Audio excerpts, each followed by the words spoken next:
Hey everyone, welcome back to Corporate Decoder, the place where we take those super long, boring company reports and turn them into something you can actually understand. Today, we're diving into Zentek's Form 40F.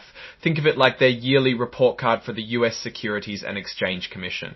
It's filled with all sorts of details about how they're doing financially and what they're planning. Don't worry, we'll skip the stuff that'll put you to sleep and focus on the juicy bits that tell the real story. It's a report that's drier than the Sahara, but with some careful digging, we might find an oasis of information. This report is for the year ending in March of 2025, and it tells us about Zentek's business and future plans. But before we jump in, if you're into getting the inside scoop on these corporate documents, hit that subscribe button. Also, be sure to check out our Discord community linked in the video description below. We can geek out on all things corporate together. First off, this Form 40F is required because Zentek is a Canadian company that also has shares listed on the Nasdaq stock market in the US. They're using something called the multi-jurisdictional disclosure system, which allows them to use Canadian reporting standards instead of strictly following all the US rules. Think of it like using a translator to understand a different language. Sometimes things get lost in translation, so we need to be aware of the differences. And as of March of 2025, Zentek had about 104 million outstanding shares. This number is important because it impacts a lot of per share calculations. Things like earnings per share. Now, here's the thing about these reports. They often contain forward-looking statements. These are basically predictions about the future. Zentek is saying it's important to remember these are just estimates and all predictions are uncertain. It is up to you to make your conclusions. Many things can change. The report also talks about various risks and uncertainties that Zentek faces. These include things like potential issues around obtaining permits and changes in the laws that actually govern them. These are a guarantee of future performance. Zentek wants you to know that because they're Canadian, they prepare their financial statements using what is called International Financial Reporting Standards. That's IFRS. The US uses something different called GAAP. These two methods are a bit different in how they work, so when you look at Zentek's numbers, keep in mind they might not look exactly the same as an American company's. This is why a company like Zentek would file a Form 40F instead of other forms such as 10K or 10Q. By the way, now, let's get to the good stuff, the actual documents that are part of this report. First, we have the annual information form. It has all sorts of details about the company. Think of it like the company's resume. Then there are the audited financial statements. These are their financial records after being thoroughly checked by an independent accounting firm, like getting your homework proofread.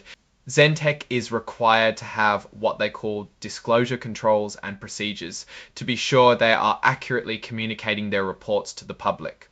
It is a little bit like a quality control system that gives a reasonable guarantee about information integrity. The company states it doesn't have any off-balance sheet arrangements. These are basically any way to hide obligations from investors, so that's a good sign. Alright, let's look at the contractual obligations. These are what the company is committed to spend in the future. As of March 31 of 2000, Zentek has $680,000 in contractual obligations. Of that amount, they need to pay about $518,000 within 1 year. The rest, $162,000, is coming between 1 and 3 years. Now let's break this down. Most of these obligations relate to payments on long-term debt and obligations from operating leases. The long-term debt obligation stands at $346,000, while the operating lease obligations relate to payments on long-term debt, and obligations stands at $346,000, while the operating lease obligations are at $346,000, while the operating lease obligations are at $346,000, while the operating lease obligations are at $34,000. So Zentek needs to ensure they have enough cash flow to meet these commitments, but the amounts are relatively small and should not cause major issues. Since Zentek isn't primarily a mining company, the mine safety disclosures don't apply. Now, some things about the Zentek's board are worth keeping track of. Eric Wallman chairs the audit committee, which ensures the books are accurate, and the company is not doing anything fishy when it comes to finances. Other committee members are Ilse Chernicht and John Snizarenko.